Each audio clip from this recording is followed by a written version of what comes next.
20시간의 비행 끝에 부슬비가 내리는 새벽 5시 53분경에 스위스 쥐리동에 무사히 도착을 하였습니다. 주님의 은혜에 감사를 드립니다.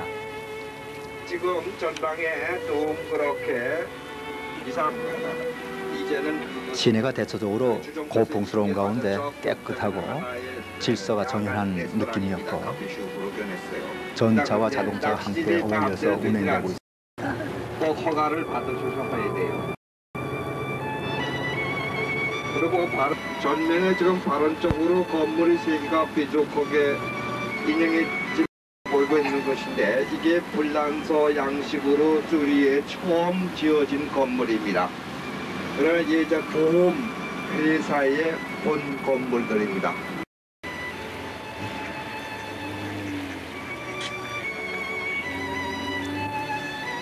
쥐리 시내에 있는 호수입니다. 시내 가운데 있었는데 매우 깨끗하게 보존되어 있었습니다. 여기는 2차 대전 시 영국 처칠 수장이 이곳에 와서 연합국의 결석을 다지는 연설을 한 장소입니다. 시계 지퍼가 하나 10m, 한 10m. 네? 10m. 정확히 8m 70입니다. 8m 70 유럽에서 가장 큰 시계 지퍼고 이상 한호프 스트리트입니다. 여기는 바노프 거리인데 서울의 명동과 같은 아주 번화한 곳입니다.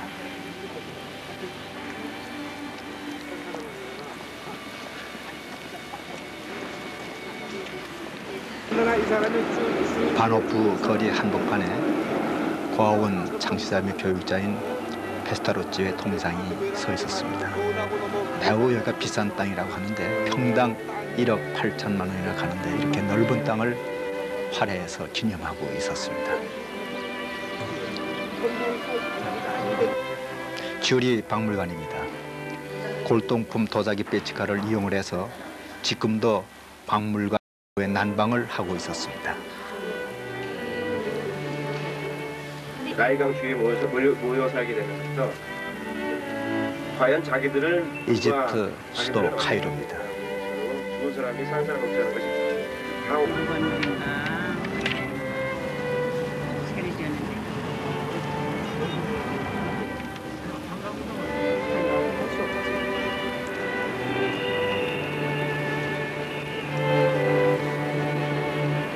카이로 박물관 왔습니다. 이집트 박물관입니다. 10년의 공사 끝에 1902년에 개관을 하였는데 지금으로부터 5,300년 전, 3,500년 전의 각종 유물이 10만 점이나 소장하고 있었습니다. 특히 18세 소년왕으로 죽은 투탄카몬왕의 유품이 전량전치되어 있는데 순금관을 비롯해서 엄청난 균형이었습니다. 하이집을 나타내고 영꽃은 상이집을 나타냅니다. 그래서 이 영꽃과 파피루스가 겹쳐지면 뭡니까? 두 나라가 통일했다는 걸 알 수 있습니다. 또 고대 이집트 사람들이 이거 말고도 뱀이나 학생들도 그렇습니다. 햄버거 잭도를 물질로 많이 두게 되죠. 근데 여기는 카이로 시내에 있는 무덤촌입니다.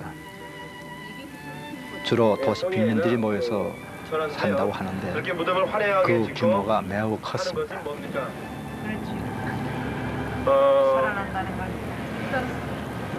영원히 살 집이라는 뜻이에요. 자기가 사는 집보다 더 거창하게, 더 가장 큰 좋은 무덤 방식입니다. 그 가족 무엇인가 한 사람일까요? 가족. 여기는 기독교 유물 박물관이 있는 곳입니다. 즉 콥틱 박물관이라고 하는데 규모는 적었지만 각종 기독교 유물이 잘 보존되어 있었습니다. 여기에는 지금 보시는 바벨론의 옛 성터와 시랍 종교회가 같은 마당에 있었습니다.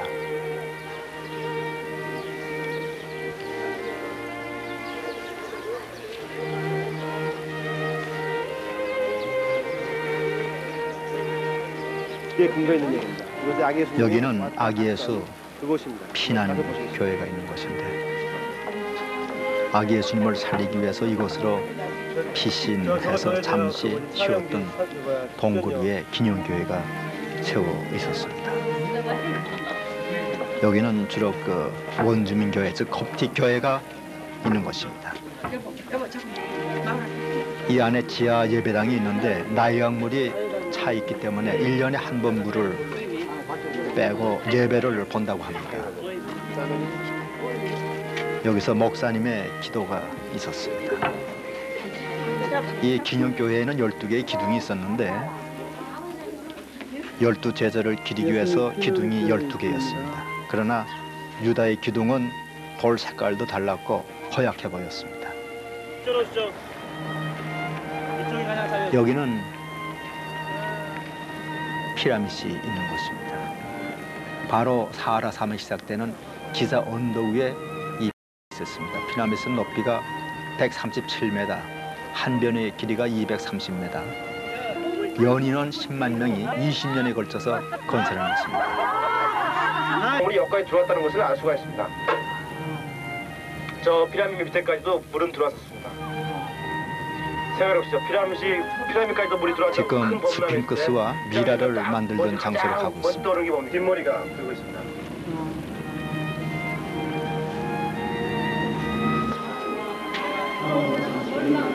지금 보시는 이 돌 기둥들이 미라를 만들던 장소에 세워졌던 엄청난 규모입니다.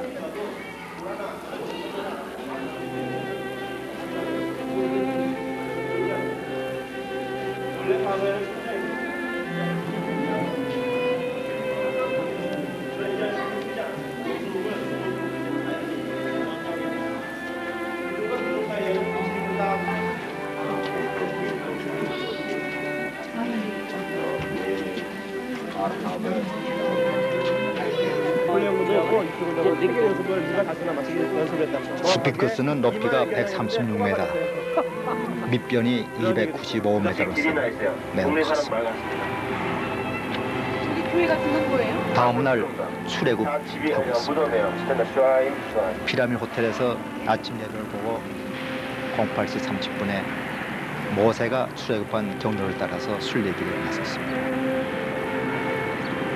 지금 보시는 것도 에집트 시내 외곽에 있는 무덤천입니다. 이집트의 무덤 지역입니다.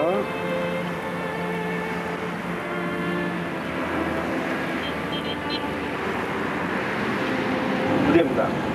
포병으로 공중에 있는 어떤 포들들은 모세는 이 사막길을 터벅터벅 걸어갔는데 우리 일행은 성능 좋은 고속버스를 타고 계속 질주하고 있습니다. 지금 바로 수에즈 운하에 도착을 했습니다.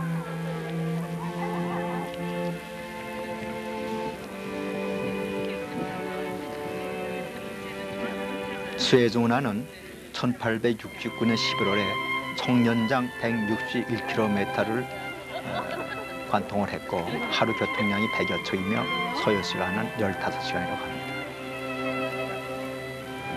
여기가 바로 마라 모세의 우물이 있는 곳입니다. 수에즈 운하에서 40리쯤 남쪽에 대추 야자나무가 우거진 작은 그 오아시스 마을에서 이 우물이 있었습니다. 모세는 걸어서 3일이 걸렸는데 우리는 4시간 만에 도착을 했습니다. 나뭇가지를 넣어서 쓴물을 달게 하여 마신 것입니다.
내 모든 규례를 지키면 내가 애굽 사람에게 내린 모든 질병의 하나도 너희에게 내리지 아니하리니 나는 너희를 치료하는 여호와 이민이라.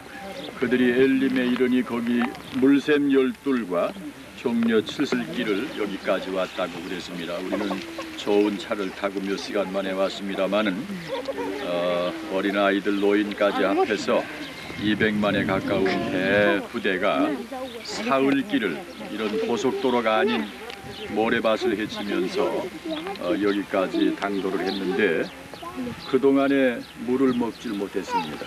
우리가 오는 동안에 물이 있는 걸 보지 못한 것과 같습니다. 그래서 이스라엘 백성들이 원망하는 생각이 들고 무엇 때문에 애굽을 떠나서 물도 없는 이 사막에서 죽게 하느냐, 그리고 불평들을 하기 시작을 했습니다. 이곳에 오니까 아까 봤던 저런 우물이 있었는데 반가워서 물을 먹으려고 했지만 너무 써서 물을 먹지 못함으로 그 불평과 원망이 더 심각하게 됐습니다. 모세가 하나님 앞에 기도했습니다.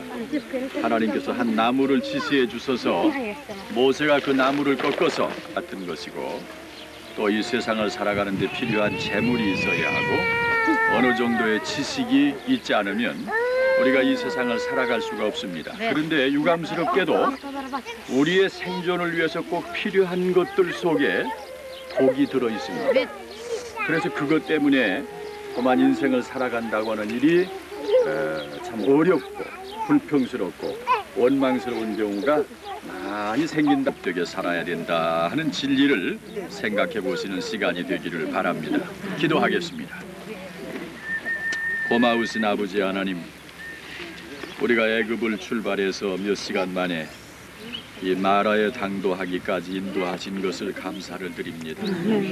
옛날 하나님께서 이스라엘 백성을 애굽에서 탈출시키시고 낮에는 구름 기둥으로 밤에는 불 기둥으로 저들을 보호하시며 인도에 오셨던 것처럼 오늘 이렇게 구름 기둥으로 저희들을 덮으시고 인도하셔서 이렇게 편안하게 덥지 않게 올 수 있도록 도와주신 은혜를 감사를 드립니다. 이스라엘 백성들이 마실 물이 없어서 고통하다가 여기 와서 물을 봤지만은 써서 먹지 못해서 그 불평과 원망이 더 심각해졌을 때 모세가 나무를 꺾고 그걸 던짐으로 그 물이 닳아져서 물을 먹을 수가 있었다고 그랬습니다.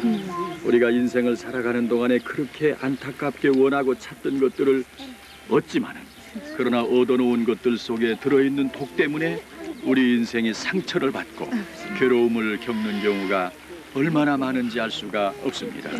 그리스도의 십자가의 정신으로 우리가 변화받지 아니하면 우리가 얻은 것들 때문에 스스로 인생을 괴롭게 살 수밖에 없다고 하는 진리를 깨닫게 하시고 우리가 그리스도와 그의 십자가로 구속받고 정화되고 새로워지는 변화를 경험하게 하여 주시옵소서.